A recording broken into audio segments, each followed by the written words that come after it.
Does the Bible support abortion? Did God ever use abortion as a punishment for adultery? These are claims often brought up by pro-choice advocates when trying to reconcile scripture with abortion. While the word abortion doesn't appear explicitly in the Bible, some argue that certain verses suggest God wasn't against it, and therefore Christians shouldn't be either. But is that really what the Bible teaches? Let's find out. Now, the main passage used to defend this claim is Numbers 5 verse 11 to 31. This section describes a ritual used when a husband suspects his wife of adultery but has no proof. In this ritual, the priest prepares a mixture called bitter water, which the woman must drink after taking an oath. If she is innocent, nothing happens. But if guilty, the water brings a curse. Some modern Bible translations interpret the effect of the curse as a miscarriage, using phrases like her womb will miscarry or her thigh will waste away. Now, at first glance, it might sound like the guilty woman suffers a forced miscarriage while the innocent woman is able to conceive. But is that really what's going on?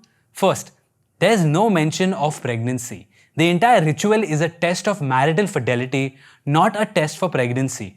The woman is being examined for unfaithfulness, not to determine if she is carrying a child. Second, the Hebrew term used is a bit vague. The Hebrew words used here are betin, which could refer to the belly or the womb, and yarek, which could mean thigh, the loins, or even the side. Finally, even if it was interpreted as a miscarriage, it's not an abortion.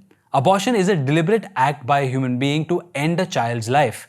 But in Numbers 5, if anything happens to the woman's body, it is not caused by human hands. It is a divine judgment, not a human choice.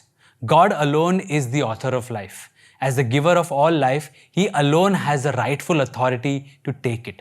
We see this clearly in other parts of Scripture, like when God took the lives of David's child and Pharaoh's firstborn. He alone has the authority to give and take life. These acts don't justify abortion or infanticide. They remind us that life belongs to God, not to us. So, what does the Bible actually say?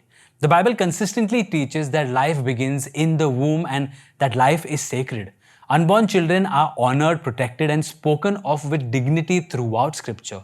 One great example of this is seen in Psalm 139 verse 13 to 16, which says, "For you formed my inward parts, you knitted me together in my mother's womb. I praise you, for I am wonderfully made. You know me right well. My frame was not hidden from you. Your eyes beheld my unformed substance. In your book were written, every one of them, the days that were formed for me, when as yet there was none of them." Or Jeremiah chapter 1 verse 5, which says, "Before I formed you in the womb, I knew you. And before you were born, I consecrated you. I appointed you a prophet to the nations." And then there's the moment in Luke chapter 1 verse 41 when John the Baptist, still in the womb, recognizes the presence of Jesus, who is also in the womb. These verses remind us that unborn children are not a random clump of cells or potential people. They are known, loved, and called by God. They are formed by Him with intention, out of love, and for a purpose. While the Bible speaks clearly about the value and dignity of life in the womb, it also strongly condemns the shedding of innocent blood. One of the 10 commandments explicitly states, "You shall not kill."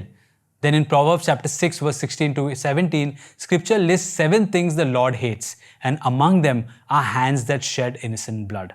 God doesn't just value life, He commands His people to protect it and warns against taking innocent blood. All through Scripture, life is treated as sacred and taking innocent life is always condemned.